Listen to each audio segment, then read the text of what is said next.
just before this video starts, this video might get boring if you aren't interested in DJI Sparks.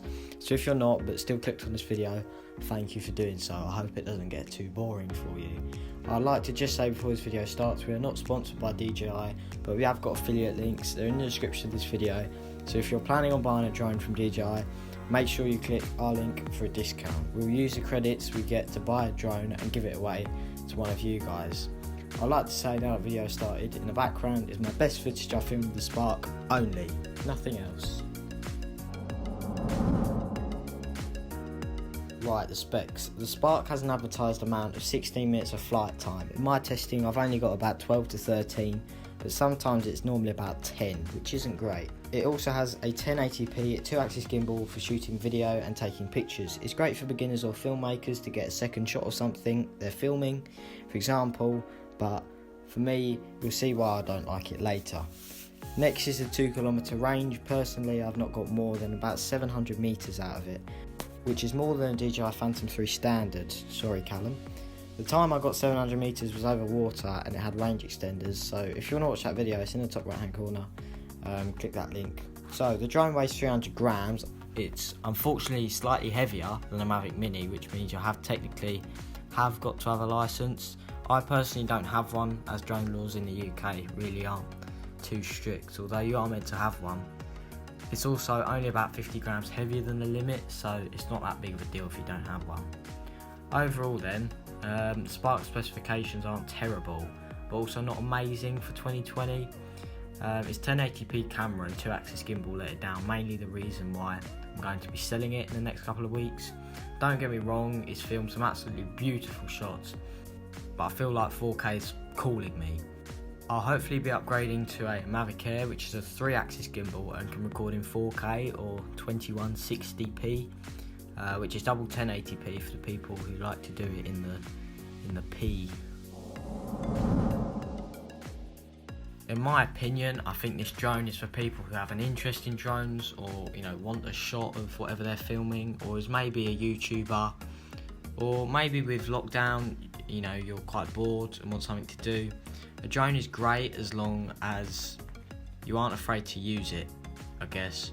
There's no point in having a drone if you aren't going to trust it. This video playing right now is using this active track feature on the Spark. This is fully autonomous, so no one is controlling it apart from the drone. It's doing it itself.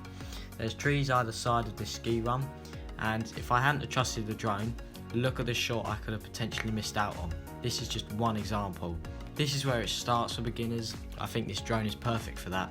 However, I feel like I'm not a beginner, so I feel like I'll move on to the next drone with a bit more flight time and better camera, as I feel like I'd use it a bit more, and I'd fly it from the point of view of trying to do intricate maneuvers to get some nice shots from the camera rather than trying to control the drone, which I think from a beginner's point of view is what you'd probably want to do. A plus side to this though is that it does have obstacle avoidance sensors, so any trees or any obstacles in the way, it won't actually crash into them, which is pretty cool. And it's helped me out a lot. It's also got sensors underneath, so it knows where the ground is, which is a nice touch. So, on the whole then, have I enjoyed the Spark? I'd say yeah, apart from crashing it and having to reshell it, basically transfer every single part into a new shell, it's been a brilliant drone. It's arguably my first drone and I've learned a lot from it, but being a drone YouTuber, I think I need an upgrade. I must admit the camera isn't cutting it anymore. However, the Mavic Mini has a 3-axis gimbal, but only shoots 2.7K or 1440p, which isn't 4K. So in my opinion, you regret buying it anyway, although it is an upgrade over the Spark. But yeah, I have enjoyed it.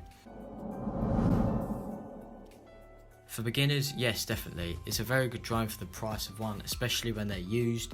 If you're not a beginner but want a way of getting a second shot of something and upload it to YouTube, 1080p is fine, and it's a really cheap way of getting all of DJI's top features in such a cheap drone.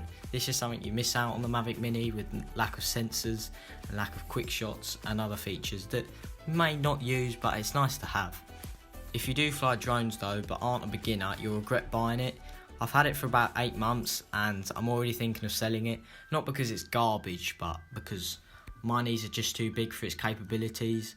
But other than that, this drone is absolute quality and really good for getting good shots on a holiday, as you can transport it very easily. So I think it's probably not as good as a Mavic Mini, but if it's a bit cheaper than the Mavic Mini and you just want a second shot for something, maybe if you're a YouTuber, it might actually be a really cool tool for you to use and get some nice shots with. So I'd say it's probably worth it if you're a YouTuber or maybe a beginner trying to fly a drone, or if you're bored obviously with all this lockdown. But if you feel like you'll have a bit more control over it, you feel like you'd use it a lot more and you'd care about its features, I'd say definitely go for something like the Mavic Mini, or maybe a Mavic Air or a Mavic Air 2, which should be coming out this week. But anyway guys, thank you for watching. Like the video if you enjoyed it. Ask any questions in the comments below. Don't forget to use our affiliate links, which are in the description below. I hope you like all the footage playing in the background.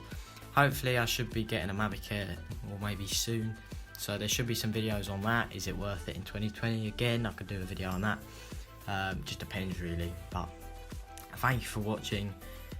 Like, subscribe. Okay, I know I do talk about the Mavic Mini a lot in this video, but I thought I'd show you what some of them can do in low powered situations. So this is a screen recording of someone flying it. Obviously it says returning to home because of low battery, and then obviously the big arrow is it trying to return to home, and you can see it's flying into the sea. Now this is because the Mavic Mini doesn't really have a sport mode, or I think it does, but you can't basically go very fast, and when the wind is pretty fast and you're not going very fast, it's gonna push the drone back. The drone will be really trying, but yeah, now in this video I'm pretty sure it does come back. Yeah, he is flying it back manually, but yeah, really not safe. If this is going to be a drone that's going to be aimed at beginners, I think beginners shouldn't have to be put through watching their drone fly off and have no control over it, especially for the amount of money that they paid for it.